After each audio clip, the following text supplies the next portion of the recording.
Hi, welcome back to our course, and we are working on Manuel Ponce's Prelude number 1. On our material, we are using as a source the oldest edition, which had only 12 preludes. There's a newer edition with 24 preludes by Miguel Alcazar, if I'm not mistaken. If you want to buy the score of these preludes, I recommend you to buy the newest editions, especially because you have more music. But what was printed on the first edition is still valid. The only considerable thing that changed was the number of the preludes. So we can use this old edition just being aware of the new numbering, okay? This piece has a lot to do with harmony, although it doesn't seem so, and very often you see scales up and down. It's pretty much about harmony. And Ponce, he lives in a moment which the tonal system was being questioned. And he is one of those composers and influenced by composers who wanted to escape from that fight between tonic and dominant that marks and defines the tonal system.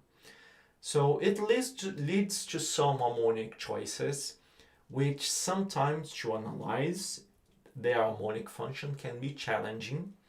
And because of that, I'm not in some places telling the correct, complete function analysis of those chords. I'm just naming the function. You're gonna see an example soon, okay? Remember that what is most important, especially for us as guitarists, is to know the function of the chord, because we don't have so many expressive resources on the solo guitar. This kind of finesse of what would be the difference between the dominant of the tonic or the dominant of the tonic relative, in reality, we don't play them. You just played a dominant more intense, as a dominant should, but we don't, there is not enough material for us. We don't have enough tools to make a real clear difference between the dominant of the tonality and the dominant of the tonic relative. Therefore, what really matters is the function being dominant function, okay? So we are in some chords here which it's more difficult to label them. I'm just telling their function. That's enough for us right now, okay? So let's start. We begin at C major with the tonic. Then we reach the dominant of the tonic relative. To make that chord sound clearer, I like to play the low E with an extra accent so it still sounds loud enough when the G sharp enters so they can blend together as a chord. So I do like that. I have the chord. So do an extra accent. Don't play that hard also, because even if you do an accent on the low E, but then play the high melody very strong, then it damps the E proportionally, okay? So balance this. So in the end you still have the chord, okay? Then we have the dominant of the tonic relative and the subdominant minor. This is one of the examples that I told. Of course, for compositional terms, it's very different a subdominant minor than a subdominant. But for us as interpreters, we would play the subdominant pretty much with the same intensity or color or whatever than the subdominant minor for its harmonic function sakes only, Okay, so this is what I mean by Ponce wanting to escape the prison of tonality, but it's still there, and the relevant information is what matters for us, not understanding totally the label, the correct and complete label of each chord. Okay? Then subdominant minor, dominant, and back to the tonic. This is also called once upon a time. So we have in the opening of a piece, the composer states the main function, so function tonic, function dominant, function subdominant, and then go back to the tonic, and the music really goes on from the second time the tonic appears. So this part operates as once upon a time, and then the story will begin. Okay? So when the once upon a time begins, we are in the tonic once more. Then we are in the subdominant relative, which is still the same function. Then back to the tonic, subdominant relative, then dominant of the dominant, dominant of the tonic relative, then it's still the same chord, subdominant, still until here the same function, then it changes to the function dominant. Okay, I'm not telling which chord they are dominant from, but there is a triton. If there's a triton, it's dominant function. Okay, so we are in dominant function. We are still here in a dominant function, triton. So once more, now here we are in the dominant of the subdominant relative, followed by the subdominant relative.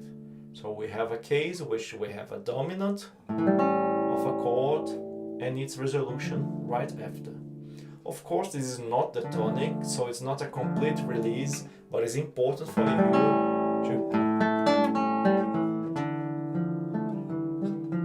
to display this partial release. So there's more.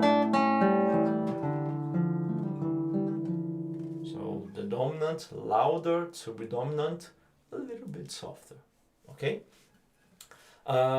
Then we are back to the dominant of the tonic relative, subdominant, major subdominant relative. It's a function subdominant. Okay, the function is subdominant. Mind that. Then we are in the dominant of the tonic relative once more. Tonic relative. Okay, dominant. And still dominant. Still dominant. What changes is the ninth, so it's still dominant. Same chord, and then the tonic. This is function subdominant. Okay, we'll talk about later.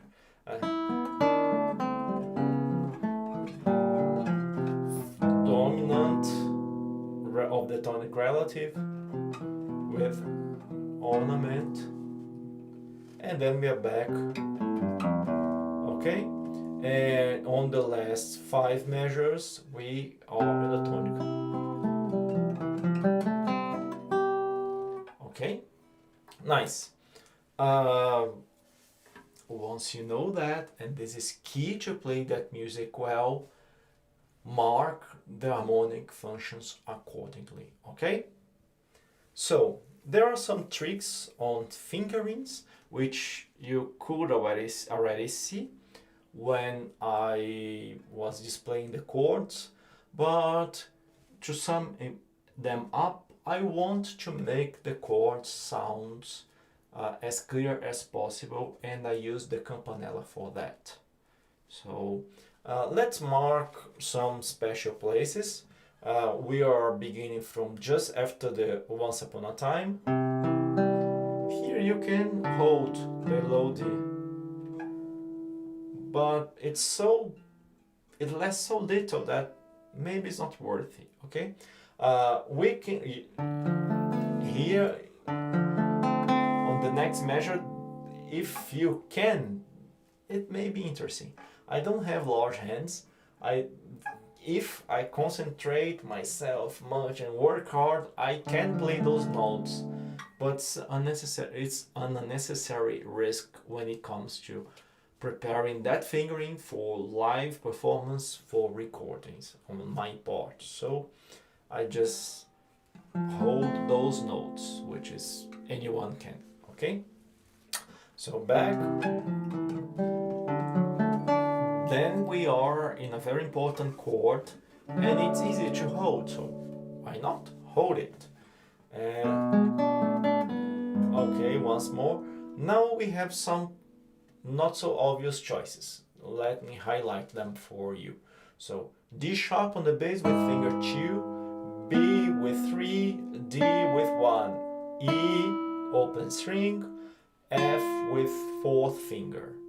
Then the open A, C with finger 3, F, E open E, okay, open A, C with 4th finger, 3, 2, 1, okay, opens,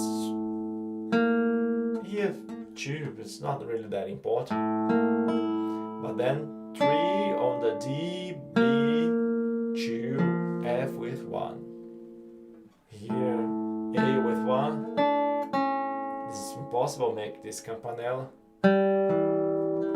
Here, because the bass will last at least one complete measure, then it's interesting to hold it. So in the next measure,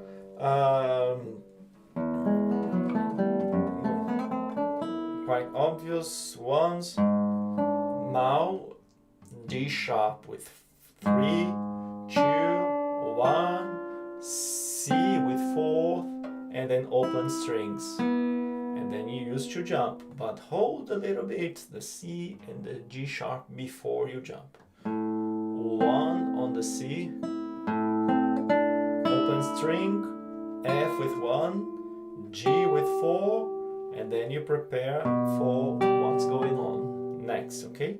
2, 4 on the G, 1 on the A, open string, G and D.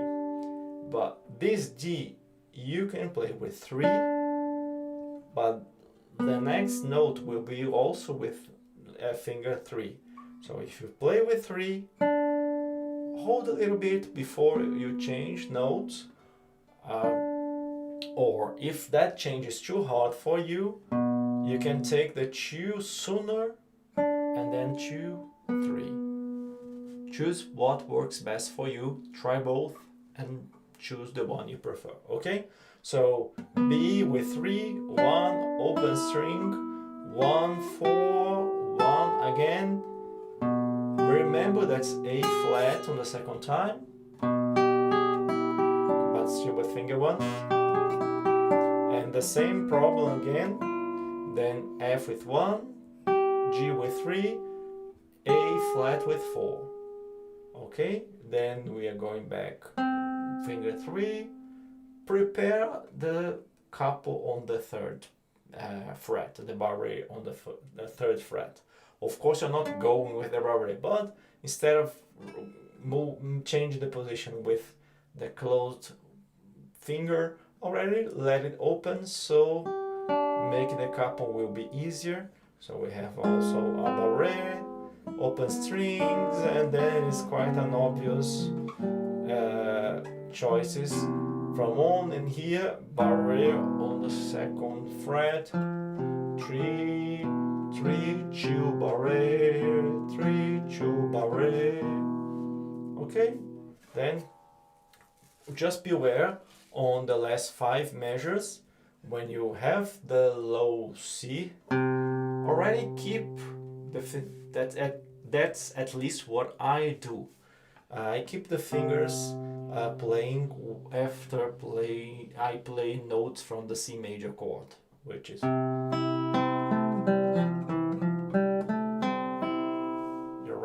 here on the C major. And then you end the piece. Okay? Pay very attention to the harmonic tensions.